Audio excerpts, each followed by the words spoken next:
Shalom, salam sejahtera bagi kita, di mana Tuhan telah izinkan untuk kita dapat berbakti, memuliakan Tuhan, karena Ia berumur panjang dan kesehatan kekuatan. Saatnya bagi kita di kesempatan ini tanggal 13 Januari merupakan hari lahirnya, hari berdirinya Injil 4 berganda di tanah Papua. Itulah sebabnya saya diberi kesempatan untuk membacakan sejarah Injil masuk di tanah Papua. Yang terhormat kepada seluruh umat Tuhan yang hadir, yang akan menyaksikan kegiatan hari ulang tahun, Hari HUT Injil 4 berganda di tanah Papua. Terima kasih kesempatan yang diberikan kepada kami untuk membacakan sekilas berdiri dan masuknya Gereja Kemah Injil Kingmi di tanah Papua. Injil 4 berganda berlayar dari Kanada menuju New Guinea. Kanada tahun 1887. Enarotali 1939. Papua 2021. Tahun 1887, Abe Simpson menargetkan Indonesia dan Pulau New Guinea sebagai daerah kerja The Christian and Missionary Alliance, KAMA. Dalam majalah rohani The Word and the World, Firman, Pekerjaan, dan Dunia, terdapat pernyataan sebagai berikut. Kita perlu mengabarkan Injil ke Kepulauan Hindia Belanda, Indonesia, dan New Guinea. Lalu ia menyebut nama-nama pulau berikut: Sumatera, Sulawesi, Kalimantan, Jawa, dan Papua. Itu merupakan target Abe Simpson agar Injil Kristus dapat diberitakan. Setelah mengalami kesembuhan ilahi, ia melayani Tuhan selama 35 tahun, lagi dengan hasil yang sangat menakjubkan, yang merupakan program unggulan bagi Abe Simpson. Yang pertama, menginjili umat neraka menjadi kosong, surga penuh manusia. Yang kedua, menjadi gembala sidang di Kemah Injil New York. Yang ketiga, mendirikan sekolah Alkitab pertama di Amerika Utara. Sekolah inilah yang nantinya menjadi contoh bagi sekolah-sekolah Alkitab lain di seluruh dunia. Dari sekolah-sekolah ini dipersiapkan para pelayan dan misi dalam negeri dan luar negeri. Yang keempat, mendirikan sebuah toko buku untuk menerbitkan majalah dan buku-buku untuk menunjang pelayanan. The Word and the World, Firman, Pekerjaan, dan Dunia. 1926, rapat puncak pimpinan KAMA pada bulan Oktober. Para pemimpin KAMA mengadakan rapat khusus di New Guinea untuk membahas kemungkinan pengembangan pelayanan penginjilan ke Indonesia dan Papua. Karena masih banyak daerah yang luas yang belum pernah dimasuki oleh para utusan Injil dari gereja atau organisasi manapun. Salah seorang dapat mendukung keputusan itu ialah Robert Alexander Jeffrey. 1928, meninjau Indonesia, era Jeffrey adalah orang yang sangat terbeban membuka pekerjaan pelayanan Tuhan di Indochina, Vietnam, dan Tiongkok. Pengabdian hidupnya telah membawa hasil yang besar di kedua negara itu. Namun era Jeffrey tidak berhenti sampai di situ. Ia masih menyempatkan diri untuk melihat tempat-tempat lain yang belum pernah mendengar Injil. Meskipun Jeffrey 54 tahun, namun ia tidak mau menolak panggilan Tuhan untuk melayani jiwa-jiwa di Indonesia yang menunggu pemberitaan Kristus. Akhirnya pada bulan Januari 1928, Jeffrey berangkat menuju Indonesia, menjejaki kemungkinan utusan Injil ke sana. Ia menjelajahi kota besar seperti Balikpapan, Samarinda, Donggala, Parepare, Ujung Pandang, Singaraja, dan Jakarta. 1936, seorang pilot yang bernama F.J. Wiesel yang terbang melintasi pegunungan Papua melaporkan bahwa ia telah melihat banyak kampung dan orang-orang di sekitar 3 buah danau yang terletak di pegunungan bagian barat New Guinea, yakni danau-danau Paniai, Tigi, dan Tage. Sejak itu danau-danau ini terkenal dengan nama Wisselmeren atau Danau Wissel. 1937, era Joffrey mengajukan permohonan kepada pemerintah Hindia Belanda untuk diizinkan membuka daerah pedalaman Nederlands New Guinea, sekarang Papua, bagi penginjilan, dan permohonan tersebut dikabulkan. Tahun 1938, pada permulaan tahun ini, pendeta era Joffrey naik kapal dari Makassar menuju ke arah timur. Ia ingin melihat dari dekat keadaan di New Guinea. Joffrey telah mendengar bahwa di pulau besar dan luas ini masih ada manusia yang hidup seperti zaman batu. Dan pada waktu itu suku-suku terkebelakang dan sebagainya. Tapi Jeffrey tahu Kristus juga telah mati bagi mereka. Jeffrey sangat tertarik untuk melayani di antara suku-suku itu. Itulah sebabnya ia mengunjungi pulau tersebut. Pada bulan Desember, pendeta Waterpost dan Russell Daibel menawarkan diri menjadi perintis di tempat yang ditinjau oleh ketua mereka. Dan pada tahun ini, mereka berdua meninggalkan istri mereka di Makassar dan berlayar menuju pantai selatan New Guinea. Dari sana, mereka berusaha mencari jalan dengan mempelajari peta yang sudah dibuat menuju pedalaman untuk mencapai orang-orang yang hidup seperti pada zaman batu itu.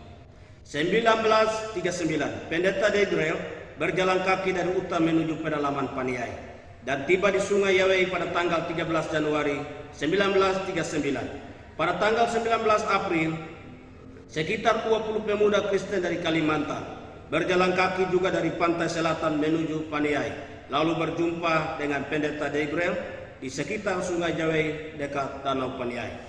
Keesokan harinya, tanggal 20 April, mereka berhasil tiba di Narotali, bergabung dengan pendeta Debrel dan pendeta Waterpost.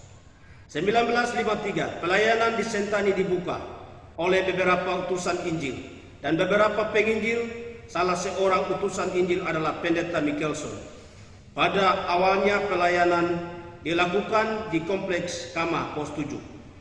Kebaktian itu diadakan pada malam hari dan menggunakan bahasa Indonesia. 1958, pelayanan gereja dibuka di mana-mana, khususnya daerah pantai Jayapura. Jemaat mula-mula yang pernah didirikan adalah Jemaat Rehoboth, Dok 7, Jayapura, dan tahun-tahun kemudian dibuka Jemaat Argapura, Kalvari, Angkasa, Bethesda, dan Moria, dan Maranatha. Gemuruh penuaian jiwa hasil pelayanan misionari barat terjadi di tanah Papua. Yang pertama, gemuruh penuaian jiwa di tanah suku Wisselmeren, suku Me, Paniai. Yang kedua, ledakan penuaian jiwa di suku Moni, Biandoga.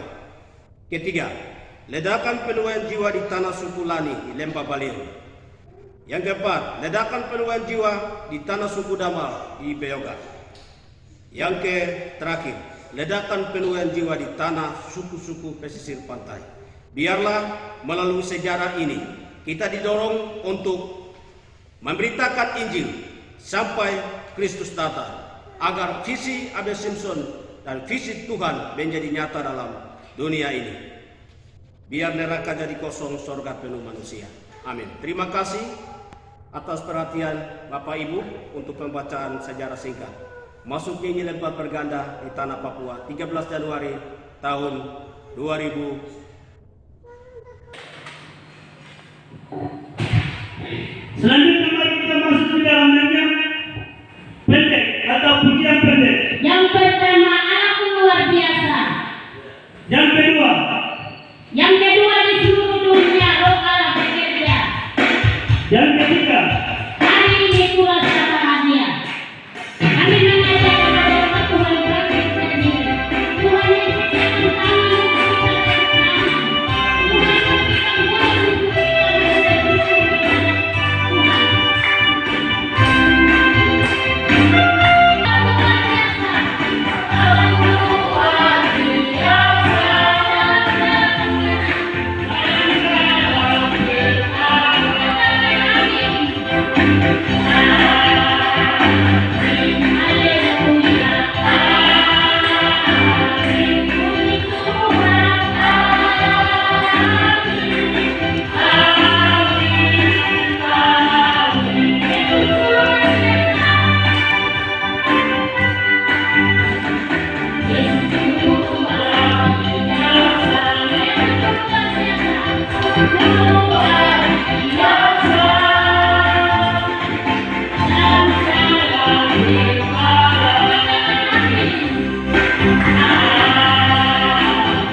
kepada mereka disilakan.